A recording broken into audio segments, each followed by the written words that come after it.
Welcome back to the Brocarde show.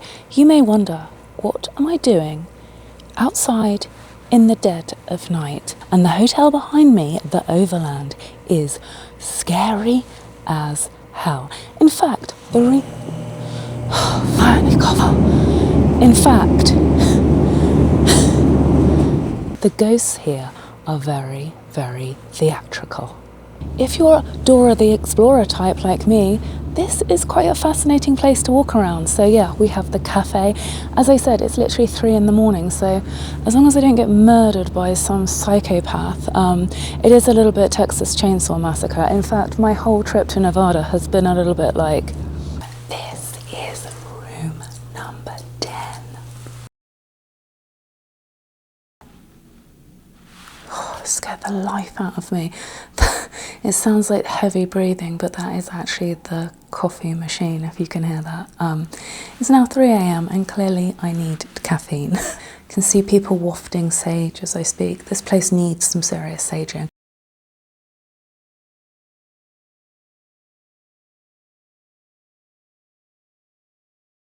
Welcome back to the Brocarde show. You may wonder, what am I doing outside in the dead of night? Well, I have spent a couple of nights in Nevada's most haunted hotel. We're in the wild, wild west. We're in Pioche. Apparently, this is where the wild, wild west began.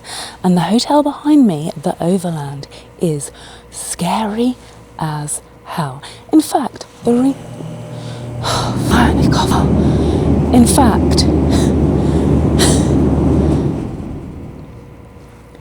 In fact, the reason why I'm in the middle of the street in the dead of night is because there is some evil entity holding a gun inside that building.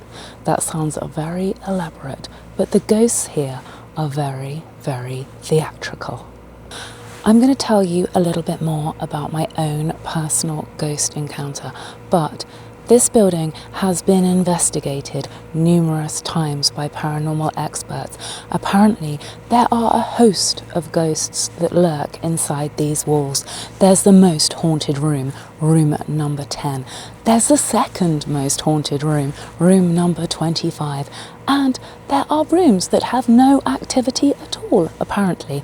Although, I don't believe any of that. If your hotel is haunted, the ghosts are going to roam freely within the walls.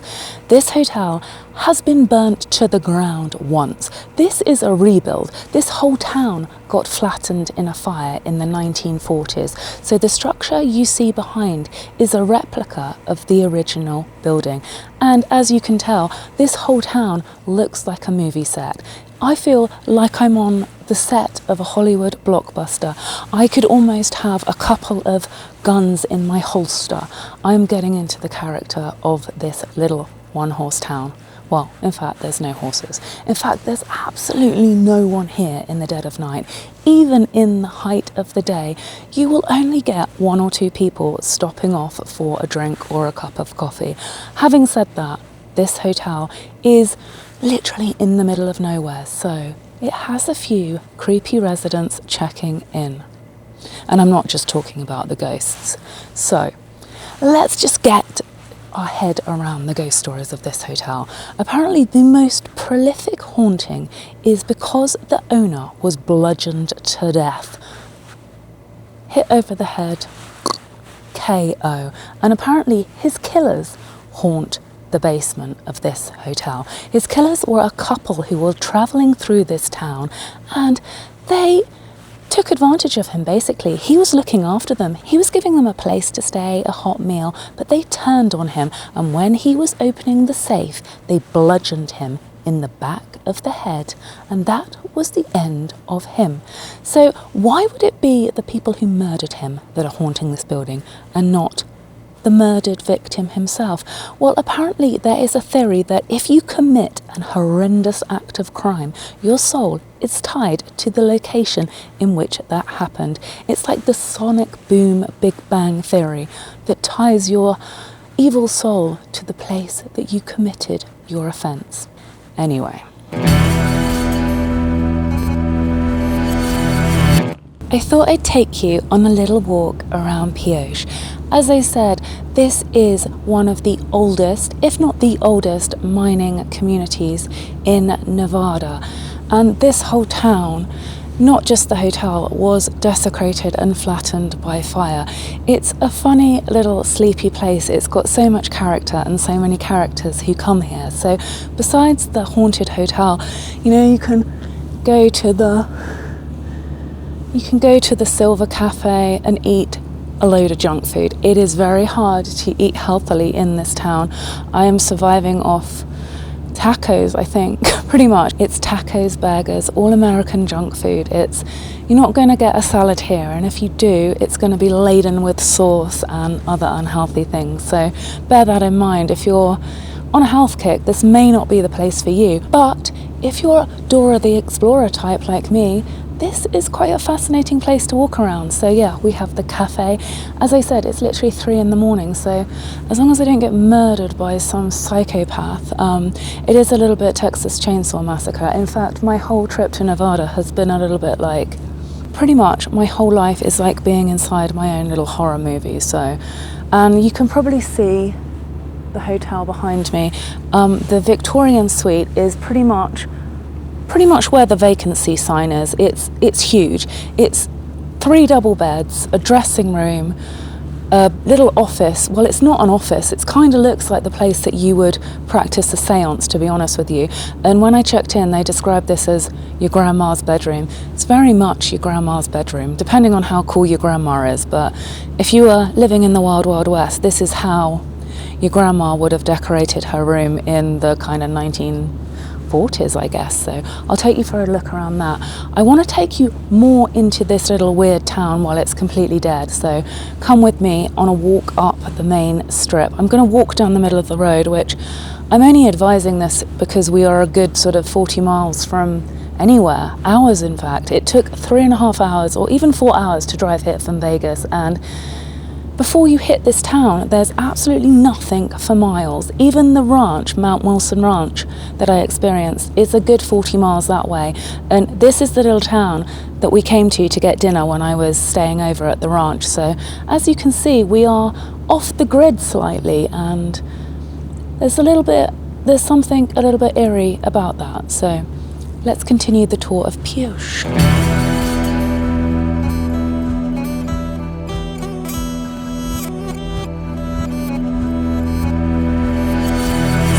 That is pretty much the gist of Pioche. It's pretty much a 5-minute walk up and down this main strip, and there's a few charming little buildings here. There is a historic museum, there's an antique shop that never seems to be open.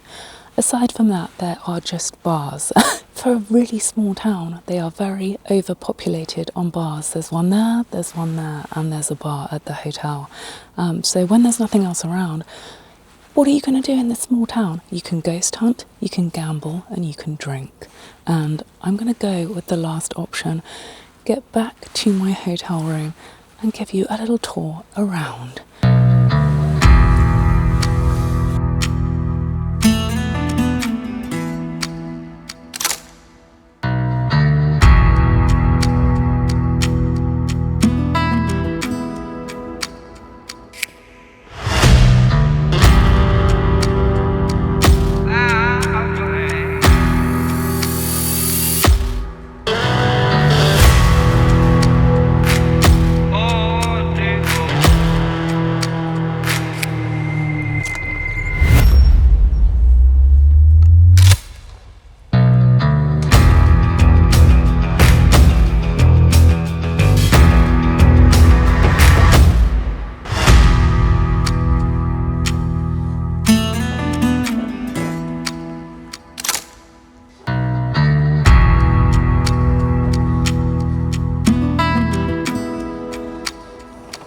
So this is my room, the Victorian Suite. As you may be able to tell, this is right at the front of the hotel. And if you stay here, you get views over the main strip. As I said, this is a haunted room, but it's not the most haunted room. The most haunted room lurks right at the back of the hotel. I'm going to take you there and give you a sneaky little peek.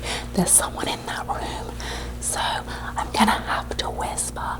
In fact, I'm gonna have to whisper anyway because it's 2 in the morning and I don't actually want to get shot by a human.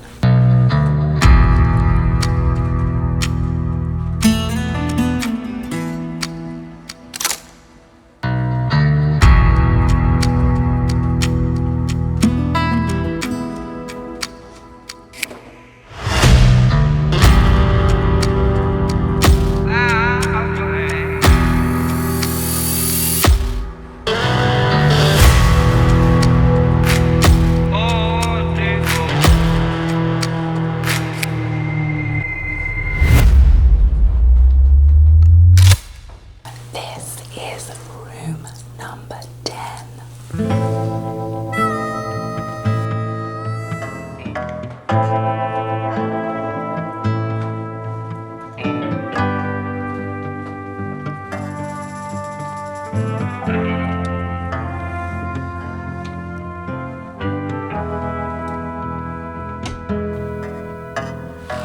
Scared the life out of me.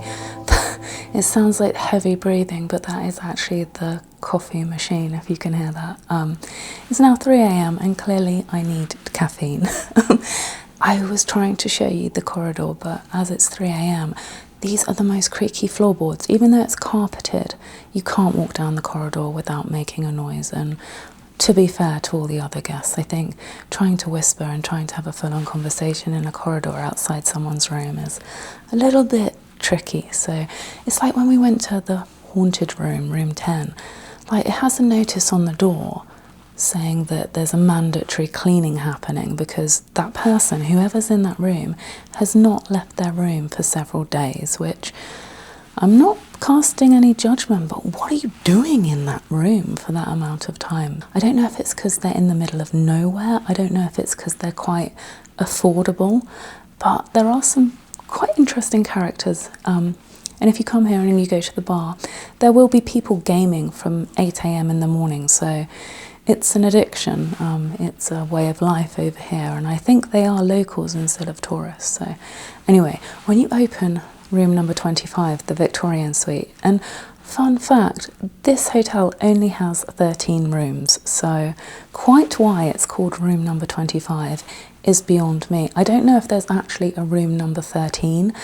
My natural conclusion, and this could be completely wrong because there could be a room number 13, but my natural conclusion would be it would be like a superstitious thing and you don't want to name room number 13 out of bad luck. In fact, they should have renamed room number 10 as room number 13 because it is widely known as the haunted room. But as I was saying earlier, I don't necessarily believe that a room is haunted. I think people say a room is haunted if a traumatic event is tied to that area or tied to that room, but we're talking about spirits who can roam freely just like human beings. So if we're talking about what's gone down in room 10, again, quite difficult to pinpoint exact happenings, but feelings of being watched, apparitions. The hard and scary one is someone being pinned down and grabbed in the middle of the night. So I'm not in room number 10. I am in room number 25, the Victorian Suite, and this is actually a really huge room. Bearing in mind this room sells for like $100 a night. You have several rooms to this suite. I mean, it's not exactly like 5-star glamour, but you have 3 double beds and a living room and a dressing room and a bathroom. So you have a heap of space. In fact, if you were sharing this room price between 5 or 6 people, you would be paying like the price of a burrito. I obviously have burritos on the brain because it's the only kind of food you can seem to get in this town. But yeah, it's very good value, and actually the attention to detail and the housekeeping staff do need to be commended because There is so much coffee, so much sweetness, so many towels. They kind of do look after you quite nicely, which surprisingly you don't necessarily get at a 5-star hotel that has multiple rooms, because the housekeeping staff do not have time to pay attention to the level of detail. In fact, when I got back yesterday, all my boots were lined up in a row. So it is 5-star housekeeping service, so shout out to the housekeeper, because they are adding an element of care here. So anyway, back to the room tour. This is the first room you will see if you come into the Victorian Suite, and this is a room in its own. This could easily be a double bedroom. I mean, bearing in mind, if you are sharing this room with 6 people, you do have one small bathroom between all of you, so that would be the downside, but you're not short of space, that's for sure. So let me take you through that door and show you the other parts of the suite. This is the next bedroom. It does have 2 double beds, but that one looks slightly desecrated because I have slept in it. And I want to tell you a little bit about my personal ghost story from here, because the reason why I am up at 2 a.m. is because I had an apparition of a man with a gun standing at the foot of the bed, pretty much where I'm standing right now, in between the 2 beds. And I've never seen a ghost holding a gun before, and needless to say, that has unsettled me. And I don't want to get back into bed, so why not wake up? Why not walk down an empty town at 3 in the morning? It's actually quite a liberating thing to do, and I would fully recommend doing this, because experiencing towns like this when there's not a soul around is actually quite magical. To walk down the middle of a town that's aesthetically as pleasing as this in the dead of night, when it's completely no life, no cars. In fact, there were 2 cars ruining my shot.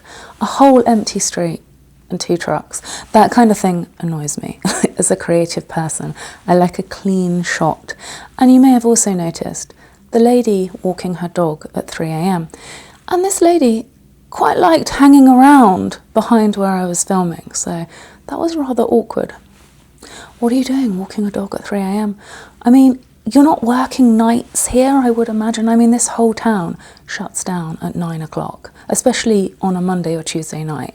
You know, you will go into the bar and they're like giving you your drink and putting it in your hand in a cup at 9 p.m. So this is not a party town. In fact, there's probably more life at 10 a.m. when everyone's on the slot machines. But yeah, we're in Nevada. It's a gambling state, so people do a lot of gambling here, and I don't know, it kind of makes me feel a little bit sad when you get a little old lady just sitting there hour after hour after hour, just piling money into this machine all day, every day. It's quite sad. There's something quite sad about it. And I guess that's her way of getting out of the house, I guess. I don't know. I guess it's better than sitting there on your own, because there's a community of people here. It's like your local kind of pub kind of vibes. And as I said, there's nothing else for miles. So in terms of activities and things to do, especially if you're not like hiking or if you're older, like what are you going to do with your day? I often wonder, like for me, because I'm so mentally and physically active all the time, coming to somewhere like this is actually really nice and really calming. But then I think to myself, it's great for a day, but then what? If this was your everyday life, what are you doing every day? In fact, a bartender said that the only thing people do here is get drunk and have children, which is true for some parts of the UK, and no judgment here, but for someone like me, that kind of slow pace, I think I would literally go insane. So anyway, that's my little morning ramble. I do seem to be quite on fire at 2 or 3 in the morning. I think this is something I will implement more often, because you get your work done early and now I can just enjoy the rest of my day. In fact, I say enjoy the rest of my day, but I think I have about a 7 or 8 or 9 hour journey, depending on where my destination is. I sound like I'm just roaming freely from one ghost town to the next. In fact, this is a ghost town, but it's called a living ghost town. So it's a complete contradiction. It's not a ghost town at all. There are inhabitants here. There are businesses here. So it's not a ghost town at all, really, in the traditional sense. It's not abandoned. It's not derelict. It's a town that has life. So make of that what you will. I probably should share the history of Pioche. I probably should go down that road, but sometimes my kind of brain trying to remember facts and figures is challenging at the best of times. So if you want to know the history of Pioche, I mean, Google is out there. I mean, I'm just doing my thing, showing you the haunted hotel. Anyway, talking of which, I did mention outside that there is a creepy room that is actually just a living room. I mean, I think really the purpose of this room is just an area to chill if you want to eat. But it does look like the kind of room that you would conduct a Victorian seance inside. And there's actually no need to be conducting seances because the ghosts are roaming freely with pistols. So I'll show you the seance room next.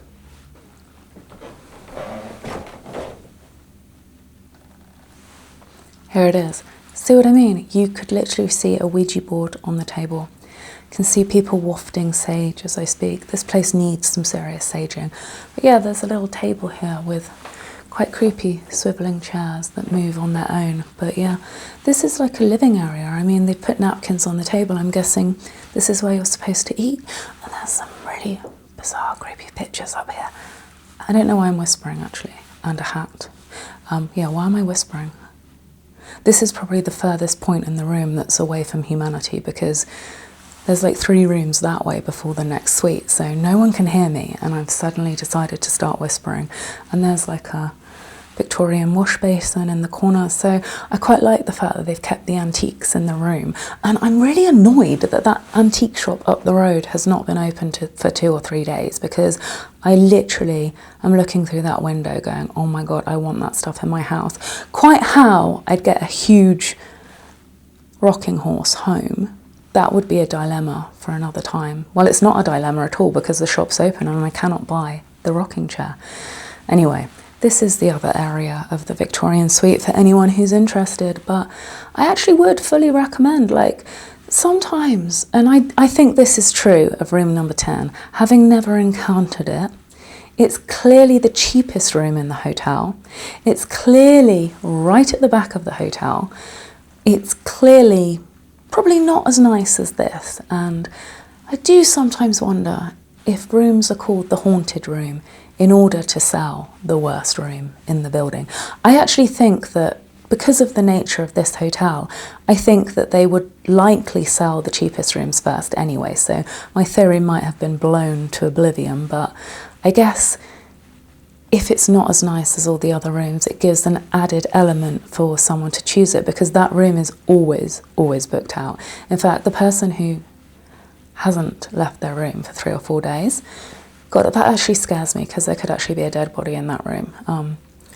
So then it would actually be haunted again by the person who just died in there. Anyway, my mind is overthinking this, but I noticed walking down the corridors, a couple of rooms do have that notice. So people are coming here and sort of living in their rooms, which I guess is perhaps because it's an affordable hotel. I don't know. I don't want to speculate, but I've never seen that in any hotel I've ever stayed in. But I thought I would conclude my video to actually give you a little history lesson, and bearing in mind that I'm reading this off a piece of paper, so I'm not remembering all these facts and figures, but at least it's going to be historically accurate. And this hotel actually celebrates its history quite freely, because you can pick up this flyer and a map of the town. In fact, they give it to everyone who checks in. As I was saying earlier, the Overland Hotel burnt down. This hotel, as it exists now, was built in 1948. Prior to that, it operated as a boarding house and bar on the same footprint as it is now. In the early 1900s, the property was owned by a Chinese family, the Pioche. As I also mentioned, in 1947, there was a terrible fire in Pioche. It started around the corner from the Overland on Meadow Valley Street, and this was caused by a restaurant fire. About 1/3 of Pioche was lost in that fire and 3 people were killed. The Overland burnt down to the ground. If you go to the $1 Million Courthouse on the 2nd floor, you can see a large picture of the Overland after the fire. After the fire, the hotel was rebuilt in 1948, exactly as you see it now. The exterior walls are poured concrete 18 inches thick up to the 2nd floor, and then brick construction on the 2nd floor exterior walls. So they weren't going to see it destroyed by fire again. That's what I take from this. So, blah, blah, blah, blah, blah. I mean, this is a lot of information. So I'm not going to read for sort of 20 minutes straight. That is the gist of it, actually. I mean, it just goes on to describe different areas and what they used to be. So the dance hall downstairs used to be a grocery store. But obviously, as you haven't seen that, then it's probably not that interesting unless you've been here. So, and then on the back of this, it's this is quite interesting, actually. This is the history of Pioche. It began with a silver discovery in the winter of 1833, when the Pioche Indians showed a Mormon missionary a silver ore and disclosed its source in exchange for food and clothing. So yeah, they discovered that there was silver here, hence it becoming a mining town. And this town, like a lot of mining towns, is synonymous for murders. There have been a lot of murders in this town. In fact, there is a bootleggers cemetery up the hill, which I don't think I'm going to have time to take you to, but that is where they would bury the criminals, or I don't know what you call them, the undesirable characters. So the graves are minimalistic, I would say. Anyway, I feel like I am not going to continue reading that.